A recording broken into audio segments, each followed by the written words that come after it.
I'm Joe Graydon. And I'm Terry Graydon. Welcome to this podcast of the People's Pharmacy. You can find previous podcasts and more information on a range of health topics at peoplespharmacy.com. Could a tick bite make you allergic to burgers, bratwurst, and barbecue?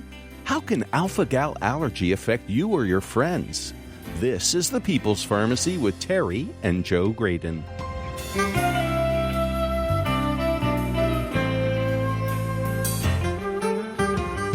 For years, emergency doctors were puzzled by people who started having severe allergic reactions in the middle of the night, hours after they'd gone to bed.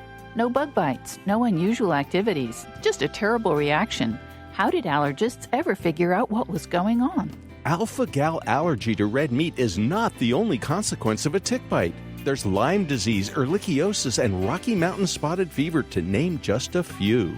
Coming up on the People's Pharmacy, your calls and questions about alpha-gal, insect stings, and other allergies. First, the news. In the People's Pharmacy Health Headlines, 2 new studies question the value of FDA's accelerated approval process for new cancer drugs. People with cancer are often enthusiastic about the latest purported advance that might offer them a better quality of life and improved longevity. Drug companies are also eager to bring their new and pricey cancer medications to market as quickly as possible. Since 1992, the FDA has permitted drug manufacturers to use the accelerated approval pathway for their new cancer medicines. Instead of proving that the drug prolongs life, all the company has to show is that it improves some measure of the disease process.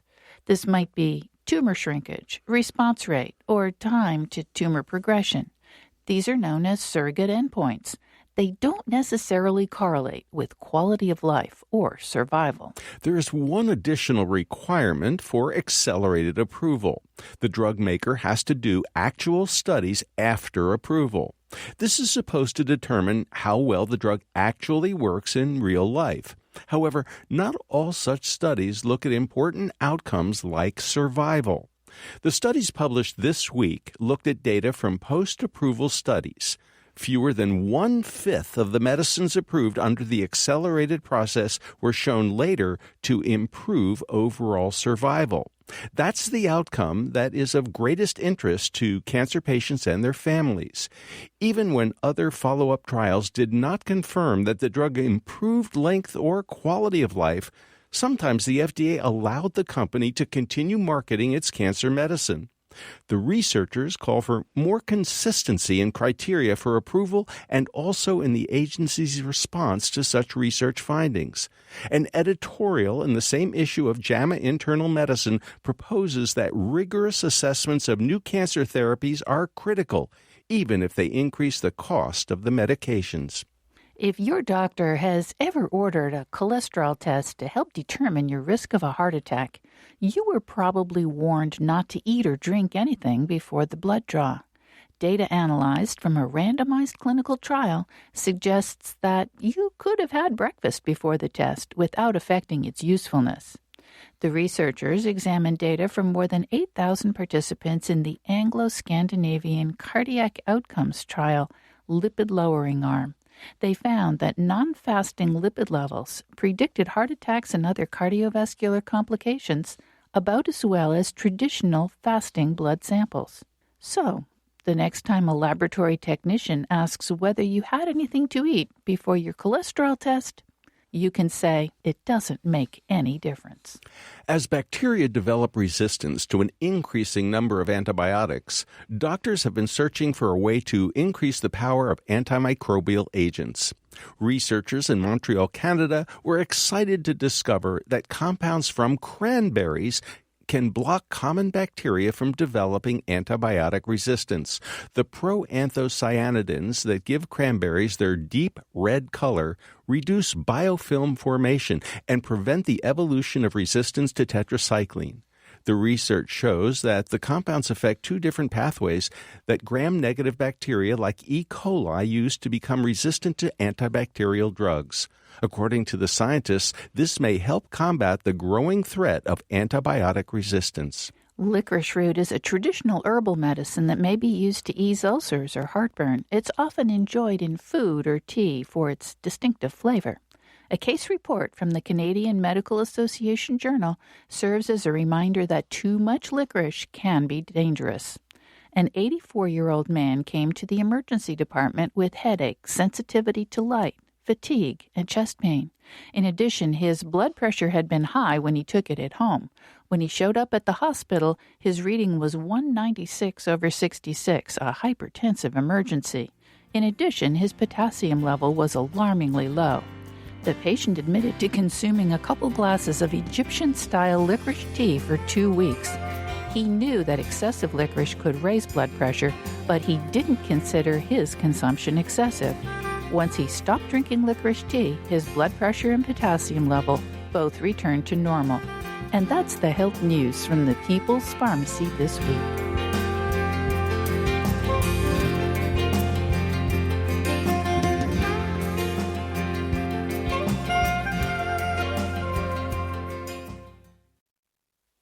Welcome to the People's Pharmacy. I'm Joe Graydon. I'm a pharmacologist. And I'm Terry Graydon. I'm a medical anthropologist. For years, allergists and emergency physicians faced a puzzling problem.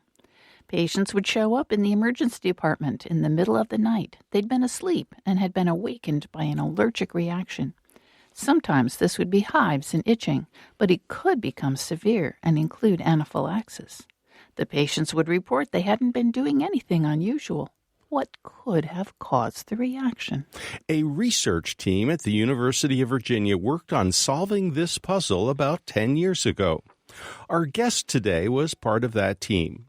Dr. Scott Cummins is Associate Professor of Medicine in the Division of Rheumatology, Allergy, and Immunology at the University of North Carolina at Chapel Hill. Welcome to the People's Pharmacy, Dr. Cummins. Thank you for the opportunity. Well, thank you for joining us. The story of discovering a connection between tick bites and a delayed meat allergy is something like a medical whodunit. Dr. Cummins, would you please tell us the alpha-gal story? Sure. So it really started in kind of the mid-2000s. We had roughly a half dozen patients who would come to us and say, Doc, I think I might be allergic to beef. And they would hesitate because there were times when they'd say, I can eat beef on occasion without issue. And just when I think it must not be beef, I'll try it again and I'll wake up with hives in the middle of the night. And of those 6 folks, a few of them then told us, I really think now pork is bothering me. I've cut beef out of my diet, and now I think pork is part of the issue. And then a few told us perhaps lamb as well. From an allergy standpoint, really unusual for adults to develop a new onset food allergy to something they've tolerated their entire lives. And from a normal allergy standpoint, you wouldn't necessarily expect that there would be a cross reaction between beef or pork and lamb, right? So that's an excellent point. Everything before now, really from a food allergy standpoint, has been predicated on proteins. So not only would it be unusual for adults to develop a new onset allergy, but to think that you're allergic to a certain protein in beef and yet a different one in pork and a third one in lamb is really flies in the face of what we thought we knew. So we were fortunate at the time at the University of Virginia to have a test for this alpha-gal sugar, which fit the bill because it was found in all lower mammals. So we essentially ran the blood test that Dr. Platts-Mills' lab had developed for alpha-gal, and sure enough, in this half dozen patients, they all were positive. And from that 6, then before you knew it, we had 10, and we published 24 cases in 2009, and we now know of several thousand 10 years later. And that's probably just the tip of the iceberg, I would guess. We think that's true. We invite you to join the conversation. Have you had a delayed allergic reaction to meat? What was it like? How did your doctor figure it out? Our lines are open for your calls and questions. The number 888-472-3366. You can email us radio@peoplespharmacy.com. That number again to share your story, 888-472-3366. And we have an email from Barbara in Blacksburg, Virginia.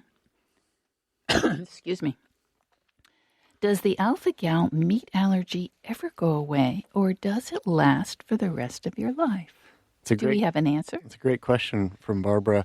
So the good news is it appears that in many cases the meat allergy will go away, but this is predicated, however, on no additional tick bites.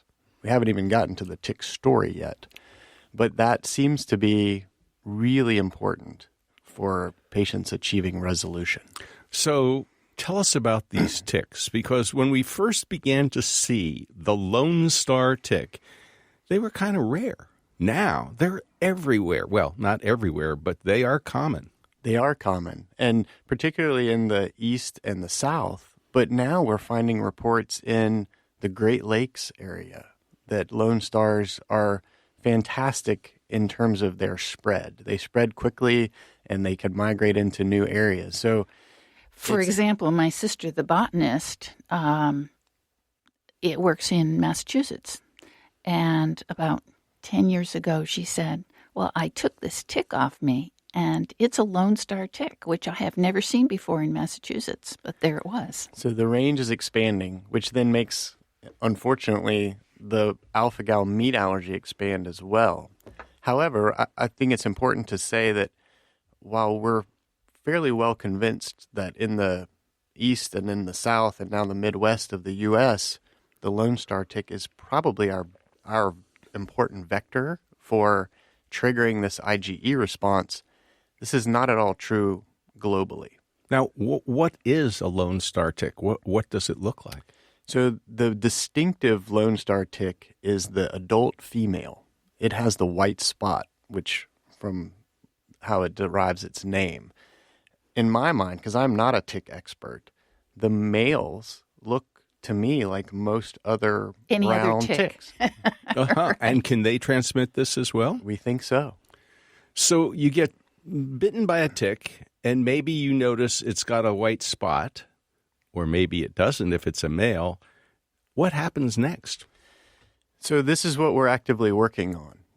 We're fairly confident that the tick bite is a trigger, and probably in many cases the trigger, but how that then causes our antibody-producing B cells to make this actual allergic antibody that binds to the sugar in red meat and other mammalian-derived products is an area of active investigation for us. So one of the ideas is that the tick, having fed perhaps on a deer or a dog, picks up alpha-gal from those mammals and then in some ways inoculates the human, and we then develop this allergic response. I think the other thought could be that there's something endogenous to the tick saliva that triggers this immune response in people in an adjuvant type way. And that's your most recent research, isn't it? Correct. And what's it like? I mean, we've heard that people can have, like, let's say a burger at a barbecue at 6 or 7 o'clock at night, feel fine when they go to bed, and then wake up at 2 in the morning, and sometimes with digestive issues, not just hives or a skin allergy. Correct. So it appears to come out of nowhere, it being the reactions. When we did the initial food challenges, so felt we had to prove this to the scientific community, that you feed someone a hamburger and literally nothing happens for 2.5 hours. We even or longer sometimes. Or longer. We even had a patient during the food challenge experiments look at me 2 hours, 15 minutes in and said, I think I'm wasting your time. 2 hours later, she received epinephrine for anaphylaxis. Oh, gee. Wow. Yeah. So you bring up a good point, Joe, which is that while many of these reactions are classic in the sense that they have itching and hives, many of them don't. And we were not aware of these patients, those being the ones who get GI distress. And in the early days, emergency physicians didn't know what to make of this condition. They'd never seen it. They'd never heard of it. They didn't know why people were showing up in the emergency room with these scary allergic reactions at 4 a.m. Absolutely. I mean, you can imagine if you're there at 4 a.m. and someone says, well, what have you been doing? I've been sleeping. Well, we don't have to worry about it being a food allergy then because you haven't eaten anything recently. Yeah, except there it was. We go to the phones. Roanoke, Virginia. Judy, welcome to the People's Pharmacy. Your story, please. Hi. I contracted Lyme disease, and several years after I was treated for that, I had an allergic reaction to beef. I didn't eat a whole lot of beef to begin with, but that particular evening I had a lot of meatloaf, and the next day I had the leftovers. And that evening I had hives all over, and I had heard of this reaction with people who had had the Lyme disease. But because I didn't consume much meat, I just had never experienced it before. So I'm careful now. I can still eat it occasionally, and there's no problem. But at the first sign that I'm beginning to get itchy, I know that I need to back off and avoid it for a while. Well, thank you very much for the story, Judy. We really appreciate it. Have you heard this before, Dr. Cummins? That is to say, somebody develops a pretty serious allergic reaction, and then gradually over time it fades, but then it can come back. It sounds like it kind of waxes and wanes. Or sometimes they get a reaction and sometimes they don't. Right. So both are important points. It does appear to wax and wane, and our data would suggest that a lot of that waxing and waning phenomenon is recent tick bites. But the other portion is that the reactions are variable and often dose dependent. So Judy brought out a couple of actually really salient points in her story, which was one is meatloaf. So we find that the higher fat foods tend to produce more severe reactions. And secondly, just the fact that it didn't happen every time. So we see that as well. Fascinating. And we'd like to talk about other tick-borne diseases and other kinds of allergic reactions. And we want to talk a little bit about the vaccine against shingles, because it turns out there's a little problem there that most people don't realize. But we are going to take a break. When we come back, we're going to hear more of your stories about alpha-gal reactions. We'll also discuss other problems the ticks can trigger. Give us a call and share your thoughts and stories about being allergic to barbecue or bratwurst. Our lines are open at 888-472-3366. If the lines are full, you can send us an email, radio@peoplespharmacy.com, or via Twitter, @peoplespharmacy. Again, that number, 888-472-3366. We're talking with Dr. Scott Cummins all about alpha-gal allergy and tick bites.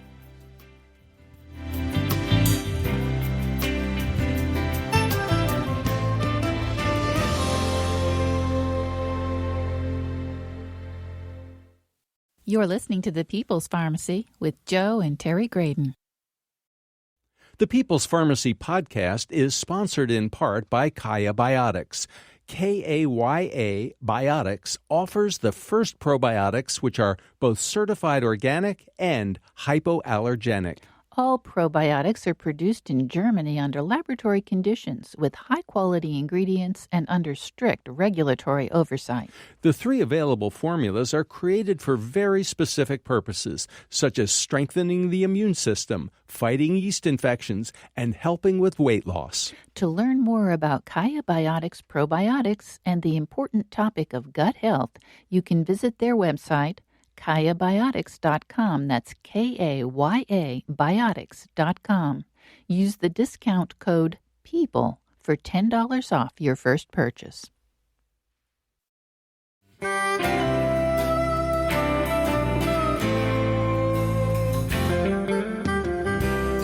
Welcome back to the People's Pharmacy. I'm Joe Graydon. And I'm Terry Graydon.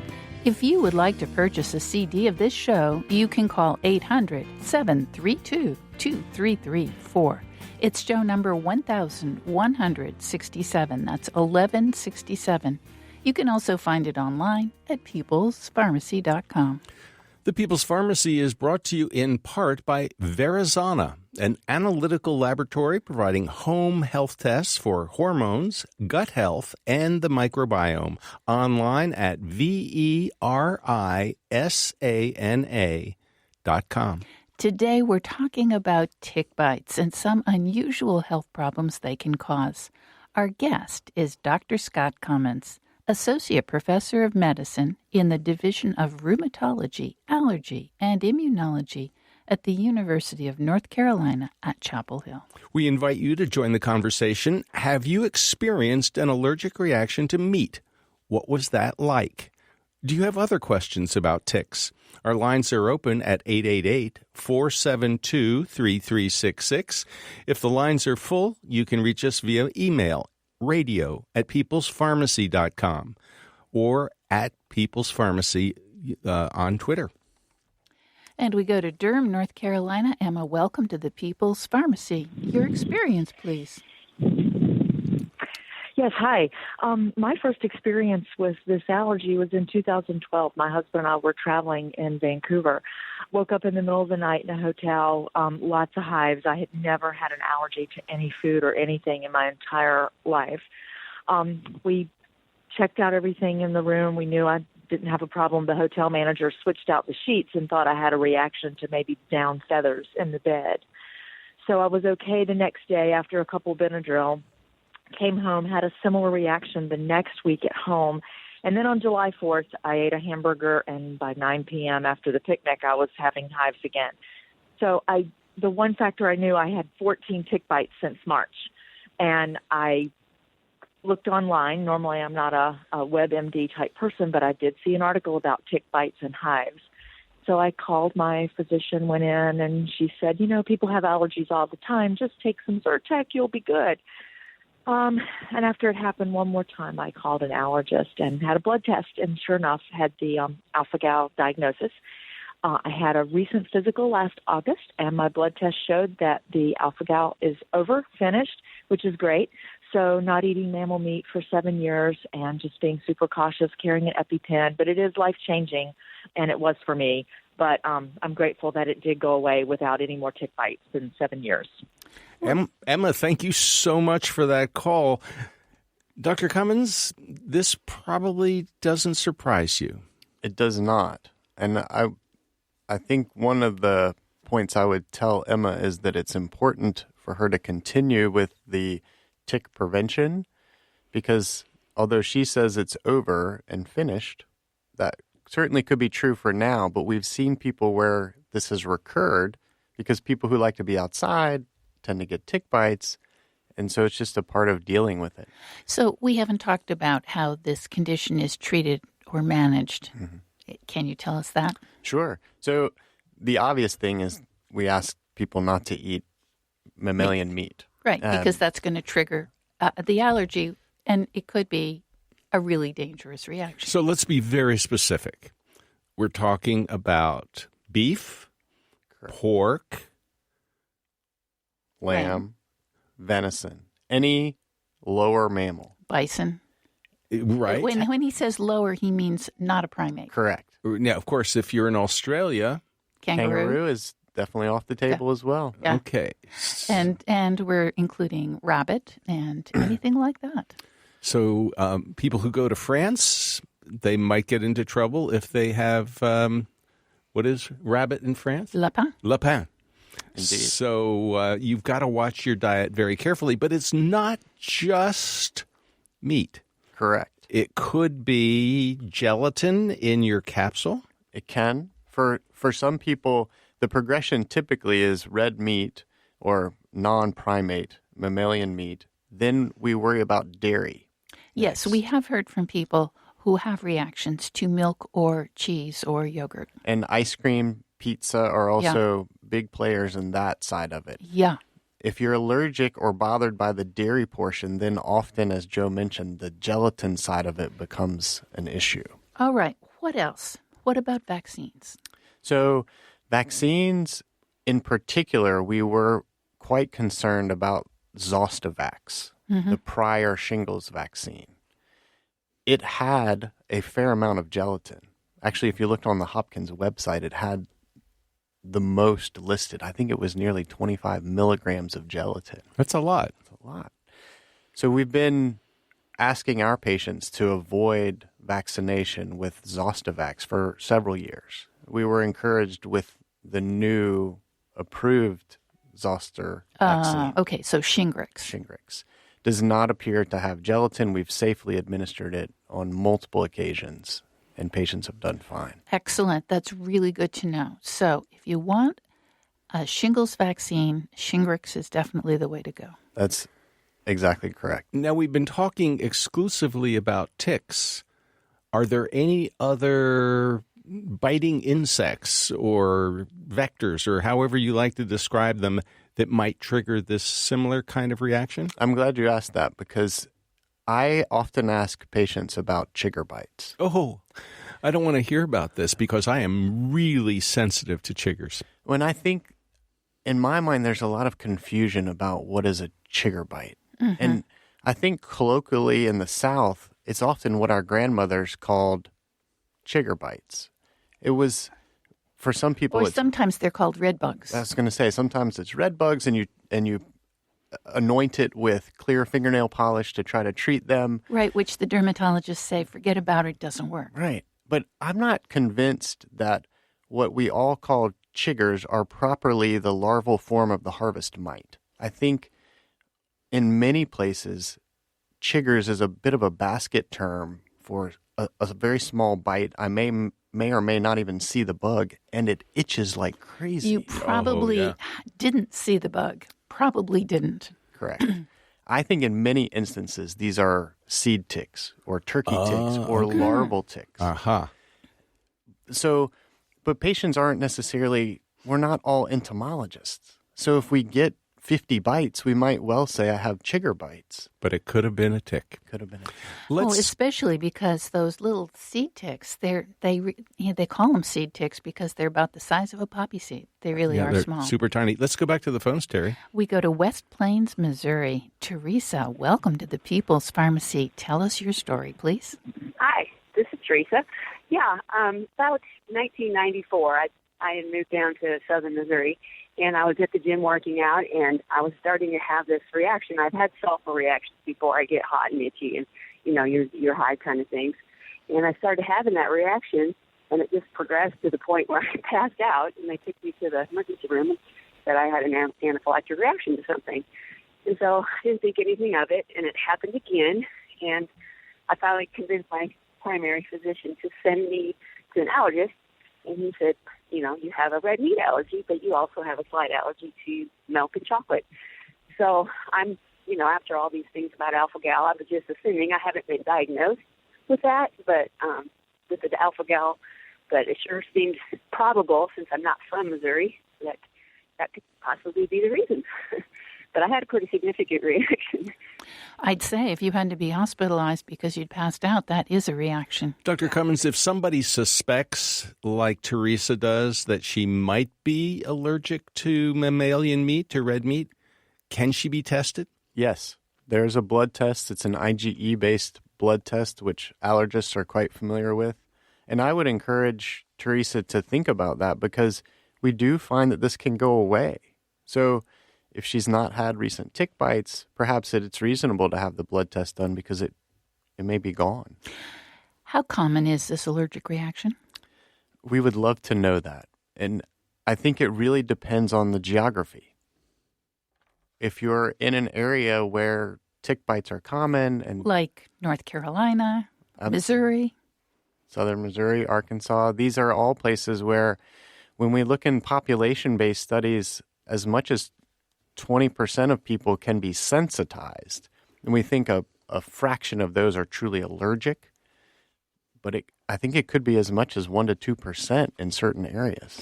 Speaking of sensitized, we have an email from Gary who wants to know if you can be desensitized if you have an alpha-gal allergy. Because people can be desensitized to wasps and yellow jackets and all kinds of things. What about this? So the short answer is not at the moment, but of course the longer answer is we're actively trying to figure a way to do this. And in our minds, the question would be, can we treat with something in tick saliva, as Joe mentioned, how we are able to do this for venom bee wasp, or are we better to take an approach that centers on alpha-gal itself? Now, the treatment, obviously, as you said earlier, is just avoid mammalian meat. So. And the prevention is don't get bitten by ticks. Right. But the treatment, as somebody says, okay, I've been bitten by a tick. I'm aware of that. It's 2 a.m. I did have a steak for dinner. I'm starting to have hives. I'm starting to have diarrhea, have all kinds of weird reactions. Maybe I can just take don't feel good at all. Yeah. How about a little Benadryl? Will that solve the problem, or is this an emergency room visit? It typically, in the scenario you described, would be one where you'd need help, because we've talked about hives and GI distress. And in the allergy lexicon, that gives us 2 organ systems, that being skin and GI. And that would qualify you for anaphylaxis.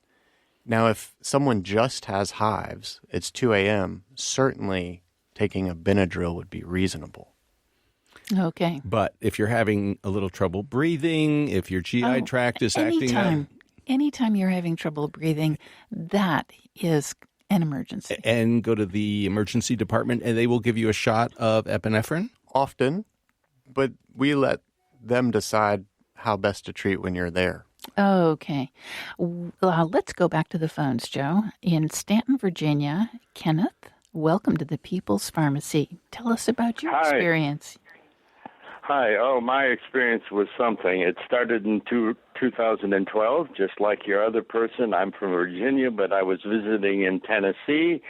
And after our visit, I started getting hives on my legs, and we treated it for a year with the dermatologist with steroids, and that wasn't acceptable. So that next year that I visited him, we did a biopsy, and it was an allergic reaction. So then I went to the allergist and did 2 different series of levels of tests, and they all came out negative.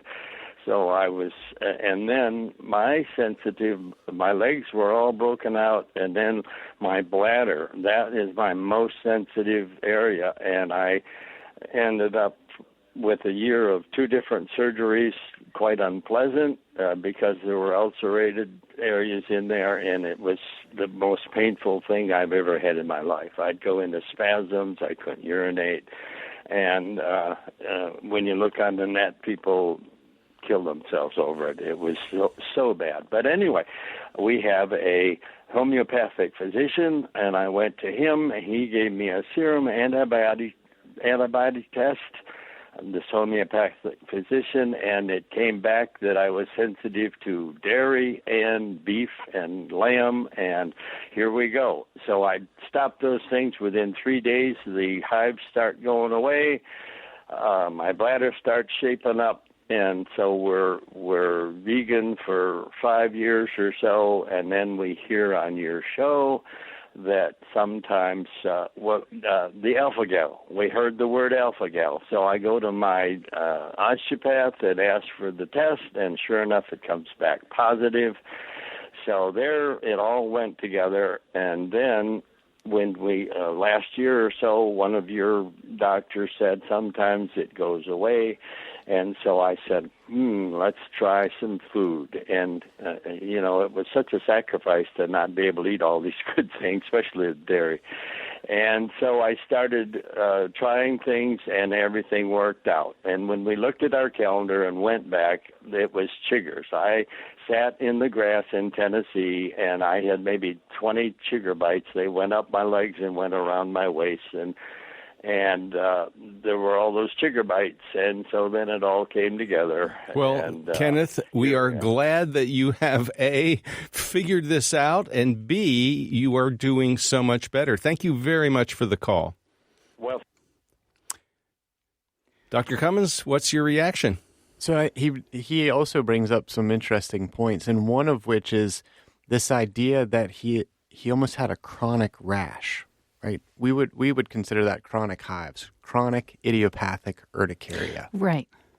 And this is really fascinating because typically we don't think of CIU, chronic idiopathic urticaria, as a food allergy. But Kenneth's story is not that unusual. But presumably if you're using milk on your cereal every morning and you're eating ice cream every evening with your supper, which might be a hot dog or a hamburger or something else, hey, you're probably getting enough to make it chronic, even though it wouldn't be chronic if you were avoiding those things. True. And it brings out an interesting point, which is in this allergy, unlike many other food allergies, the dose, how much you eat, is critically important. So you mentioned milk on the cereal. In many ways, that's not going to give someone anaphylaxis, but it could drive their hives. Why have you told your colleagues that you think alpha-gal is just the tip of the iceberg? Because the idea of a skin-based sensitization that leads to an allergic response, I think, is the paradigm-changing portion of this. So the best, most salient example is surfers in Japan. There's a report of a couple of dozen folks who have a history of jellyfish stings. Okay. And then develop, again, an IgE-mediated allergy to natto, which is a fermented bean paste. Right. But it's something that's very commonly eaten in Japan, but we hardly eat it here at all. True. But it makes, to me, the point is we're going through the skin and we're making an allergic response that then interacts with our food. And so in that way, I think the alpha-gal story is just the tip of an iceberg, that there could be multiple stories. I by no means think alpha-gal is the only sugar or the special sugar in which this happens. It's just one we pick up a lot because it's in the meat that we eat. Fascinating. You're listening to Dr. Scott Cummins, Associate Professor of Medicine in the Division of Rheumatology, Allergy, and Immunology at the University of North Carolina at Chapel Hill.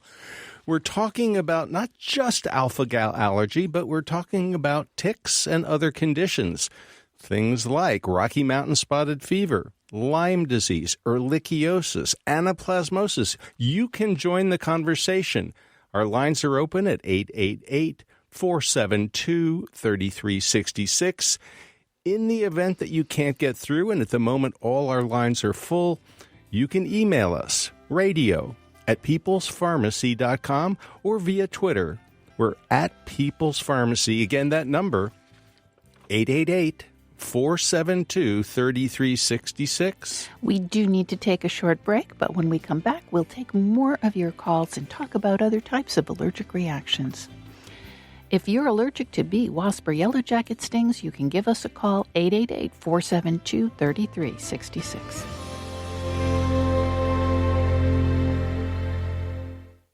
You're listening to the People's Pharmacy with Joe and Terry Graydon. This People's Pharmacy podcast is brought to you in part by Verizana.com. Verizana Lab offers home health tests that allow you to monitor your hormones and health conditions. You can take control of the quantitative assessment of your health and learn about male and female hormone balance, the stress hormone cortisol, leaky gut, gluten intolerance, or your gut microbiome. Take a more active role in tracking your health and take 20% off your first order of a mail-in testing opportunity with the discount code PEOPLE. That's PEOPLE, all uppercase. To learn more, go to Verizana.com.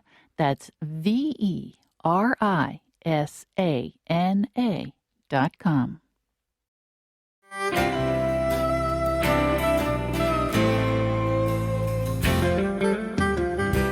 Welcome back to the People's Pharmacy. I'm Joe Graydon. And I'm Terry Graydon. If you would like to purchase a CD of this show, you can call 800-732-2334. It's show number 1167. You can also find it online at peoplespharmacy.com. The People's Pharmacy is brought to you in part by Kaya Biotics, probiotic products made in Germany from certified organic ingredients. That's Kaya Biotics.com. We're talking today about allergies with Dr. Scott Cummins. He's Associate Professor of Medicine in the Division of Rheumatology, Allergy, and Immunology at the University of North Carolina at Chapel Hill. And we're primarily talking about alpha-gal allergy. But Dr. Cummins, the warm weather, it's back, and there are all kinds of stinging insects out there. People can develop anaphylaxis to a lot of things. My mother was stung by a yellow jacket when I was pretty small, probably about 8 or 10 years of age. And she felt really bad. And she basically said, I'm going to bed. She passed out. And I was pretty scared. I didn't know what to do because in those days, calling 911 wasn't an option. She woke up about 2 or 3 hours later and she said, I think I almost died. And maybe she almost did. I think she was right. She probably had anaphylaxis. Yeah. And one of the things that is associated with this is an impending sense of doom. So patients report that. But it does make the point that anaphylaxis can be fatal, but it is not routinely fatal. In fact, it's rarely fatal. But don't take a chance. Don't take a chance. Use the auto-injector if you have a... Okay. Well, we go to Ivanhoe, North Carolina. Janet, welcome to the People's Pharmacy. What's your question? Hello. I wanted to know, especially the alpha-gal, I'm assuming I'm pronouncing that correctly, would it also affect dogs or cats? Such a good question. Yes, Janet. Dr. Cummins. I'm glad you asked this because we're interested as well. As you know, dogs get tick bites, and so we've wondered, could they develop a similar response that might require changing their food? And we've been working with folks at NC State and at Oklahoma State in the vet schools in those institutions to think about this. And it does appear that dogs can make an allergic response to tick saliva, and whether that ultimately now translates to a similar allergy, I think, is the next step. That would make it a little bit more complicated to feed your dog appropriately. Yeah. All right. We go to Pamplin, Virginia. Nick. I'm sorry. I think it's Vicky. Hi, Vicky. Welcome to the Hello, People's hi Pharmacy. there. What's going on? I moved to Virginia in 2015, and I live out in the country. I retired, so I'm spending a lot of time in the yard. I did not know anything about alpha-gal. I'd never heard of it before, but I started waking up in the middle of the night, usually around 2 o'clock, throwing my guts up. It felt like I was trying to actually, and this sounds terrible, vomit up my feet. It was so severe, so hard. I couldn't breathe. I would wind up on the floor, unable to walk. And I never had hives. I never had a rash. I never had any of the common signs for alpha-gal. And I wound up going to the doctor. They found out I was having heart palpitations and I was having problems breathing. And they did take a tick test, and they said that I have Rocky Mountain spotted fever. So I was given antibiotics to take care of that, even though I didn't really have any symptoms for that. But then what happened is my neighbor mentioned to me the thing with alpha-gal, and I tested it myself by buying 5 steaks, and I tried to eat steaks every few days, and by the 3rd steak, I asked my doctor to give me an alpha-gal test. And it came back positive, but the thing is, the problem I was having is I thought I was dying before I was tested. I really thought there was something severely wrong with me, that I was so sick, but with the problem with the heart palpitations, I was having problems breathing. that I wish a doctor would have actually tested me for alpha-gal early on, because I went through this for over a year before I actually had the test. But I just wanted people to know that it doesn't actually follow the same thing all the time with the hives and the rash and that sort of thing. And the other thing is the problem with cross-contamination of the food. If you go out to eat, you can even tell the waitress or something that you have alpha-gal and you can't have any food come in contact with beef or pork or anything like that. But when I ordered a meal, they gave me a salad, and I didn't know it, but they put bacon bits on it. I had no idea. That night, I had a severe reaction, and my throat was closing up. I did have the EpiPen, but I noticed it was cloudy, so I couldn't take it. So someone had told me to make sure you have liquid Benadryl on hand. So I took 20 cc's of that, and this was like at 2 or 3 in the morning. I took that, and within a minute or two, my throat started opening up again. So, I just want to let you know that just getting sick in the middle of the night, feeling horrible, like you were saying, feeling like you're going to die, because you have that feeling, and am I going to die? I'm here alone. What's going on? Mm-hmm. It just all relates to the fact that one little tick bit me, and it was the Texas. The Lone Star. Lone Star tick. There was a white dot on it. I saw that when I found it on my back of my leg. Vicki, thank you so much for sharing your story. It was quite a story. Unbelievable in some respects, but in other respects, typical. And it's typical because it's atypical. So give us your overview, Dr. Cummins. So, Vicki, fantastic call, because you bring out some really interesting points. One is the idea that she never had hives, never had a rash, but had specific GI symptoms. We were not aware of patients such as Vicki when we initially described this, but we are now becoming increasingly aware of people who simply get GI distress. And I think the other portion of this is she mentioned bacon bits at restaurants, but then equally told us that she'd eaten steak for 3 days in a row. Mm-hmm. And so it paints this picture where not every ingestion or exposure gives you the same symptoms. Except I think what she was trying to do with those steaks was to see if she could precipitate something, and it sounds like she just might have done that enough to be tested.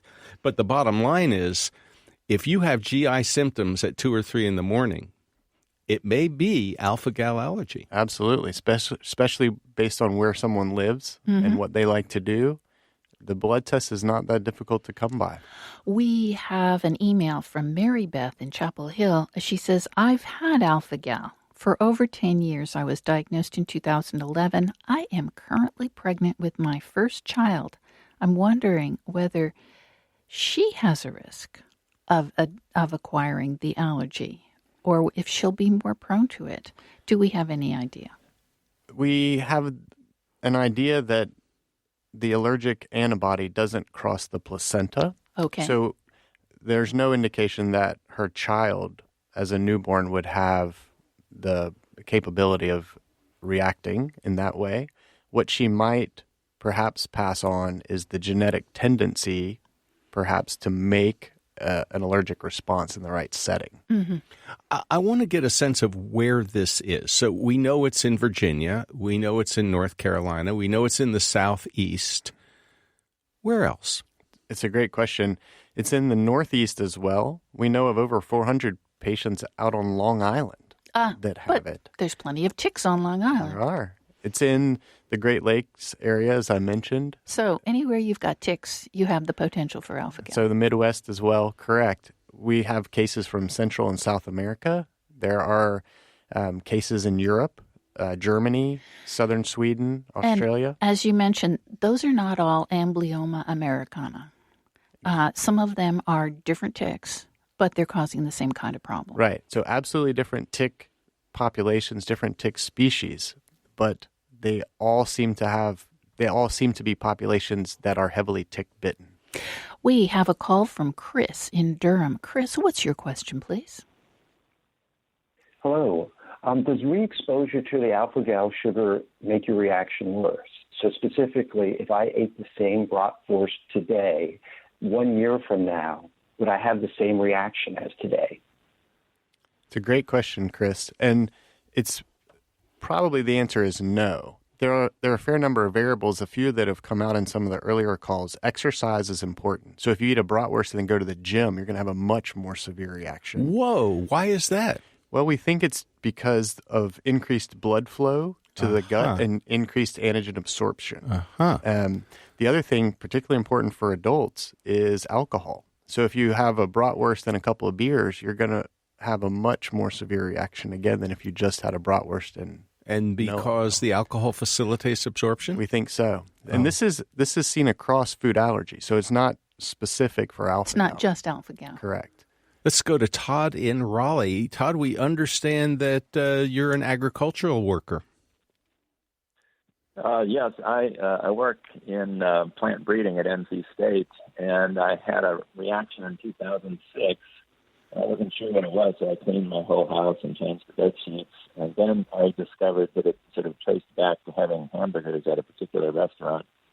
So I started doing some tests, and I found that if I ate a quarter of a hamburger, nothing would happen. But if I ate the second quarter on the second day, then I would have the reaction. But it doesn't occur with pork, chicken, seafood, any of those things. I just basically chew 2 Benadryls, and the hives and the throat constriction go away.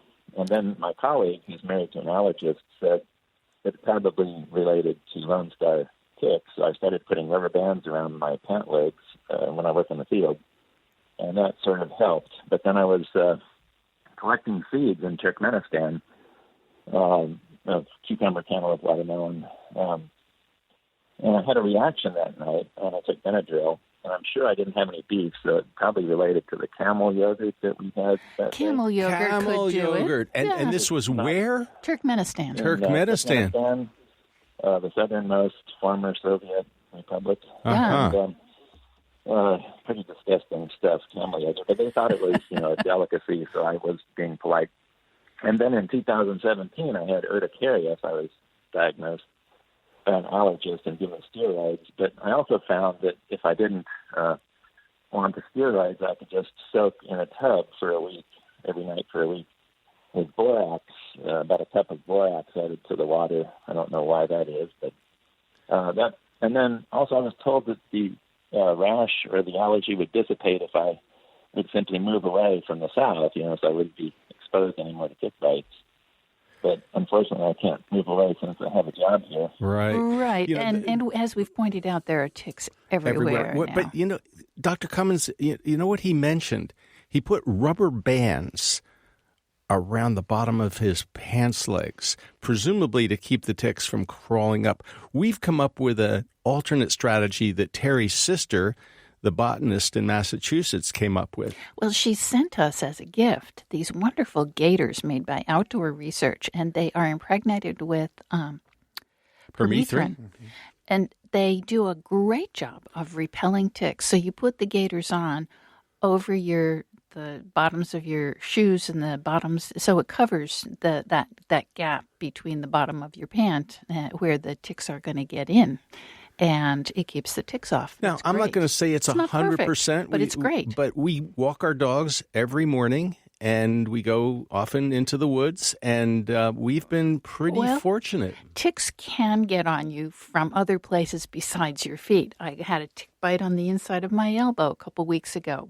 But mostly the gaiters do a wonderful job. And who makes them again, Terry? Outdoor Research. We have a link to this organization on our website. So if you'd like to learn more about the gaiters, and I think they even have some clothing that's tick repellent as well. They do. And we don't have a relationship with them. No, none whatsoever. And we spend a fair amount of time in my clinic talking about tick avoidance. And permethrin is clearly one of the favored ways to do that. As you both mentioned, it shouldn't go directly on the skin, but goes in the impregnated clothing. And then the other thing is using a DEET-based spray that could actually go closer to the skin. Yeah, I like to spray my shoes. Mm-hmm. Now, what else can you do to avoid tick bites? and perhaps other stinging insects at this time of year for people who want to be outside, because let's face it, staying cooped up is not the answer to preventing alpha-gal. That's right. We want people to be active. So often maybe thinking about an earlier morning venture where maybe the bugs aren't quite as out at that point, sticking to trails. Not diving into the underbrush. Right. And then the prevention that we mentioned. Okay. We are running out of time, Terry. Let's take a couple more calls. Where would you like to go next? Well, let's talk to Abby. She's in Cape Hatteras, North Carolina. Abby, welcome to the People's Pharmacy. Your comment, please. Hello. I am wondering if this allergy could be made worse while you're breastfeeding or pregnant. So a little bit about me. When I was pregnant with my first child, I started getting, I called them attacks. It started with my mouth and my ears. They started getting fuzzy, and then I'd break out hives. And I had a crippling pain in my stomach right under my breastbone. Okay. Then it was diarrhea and vomiting. It's always been meat for me. So when I was younger, I had a sensitivity to beef, and then it just got way worse. Abby? During the times that I was either pregnant or breastfeeding. Yeah. Our connection is not very good, so I'm going to say goodbye and ask you to take the response over the air. Dr. Cummins. I think it's not unreasonable to feel as though pregnancy could moderate the immune response. Whether nursing a child would, I'm not fully sure about that. Mm-hmm. Okay. We have just about a minute left. Bob in Augusta, Georgia, your story about Rocky Mountain spotted fever? Yes, good morning. Hi. I spent a lot of time in the Army, sleeping on the ground, et cetera. Got contracted Rocky Mountain fever in 87, joint pain, et cetera. And I guess I'm just wondering what can be done years afterwards to ameliorate the symptoms. Okay. Rocky Mountain spotted fever, we haven't talked about it, but it can be a very dangerous condition. It certainly can be, and acutely is absolutely one that requires treatment. In the longer term, I think the data are unclear about whether there's a chronic condition associated with RMS. But if you start to have arthritis-like symptoms, a fever... Well, fever, there's the rash on your palms of your hands, right? Isn't that the distinctive feature of Rocky Mountain spotted fever? But if you get sick after a tick bite, if you're sick, you should see the doctor. You should see that. That's right. And the sooner you get treated with an antibiotic like doxycycline, the better. Absolutely. Well, that's all the time we have. Thanks so much for listening and for calling in your stories. And thanks to our guest today, a great sport and a very wise physician, Dr. Scott Cummins. He is Associate Professor of Medicine in the Division of Rheumatology, Allergy, and Immunology at the University of North Carolina at Chapel Hill. Lynn Siegel produced today's show. Pamela Alberta provided technical assistance. Jenny Lawson is our engineer. The People's Pharmacy is produced at the studios of North Carolina Public Radio, WUNC. If you would like to order a copy of today's show, CD, you can call 800-732-2334. Today's show is number 1167. That number again, 800-732-2334. You can find it online at peoplespharmacy.com. And when you go there, you can tell us what you think about the show. Yeah, we should also mention that the People's Pharmacy theme music is by B.J. Liederman. Thank you. You could also sign up when you go to our website. You could sign up for the free online newsletter or subscribe to the free podcast of the show. If you sign up for the newsletter, you'll get our free e-guide to favorite home remedies. And if you listen to the podcast, we'd be grateful for a review. And again, you can find a link to that Gator Company by going to peoplespharmacy.com. In Durham, North Carolina, I'm Joe Graydon. And I'm Terry Graydon. Thanks very much for listening. Please join us again next week.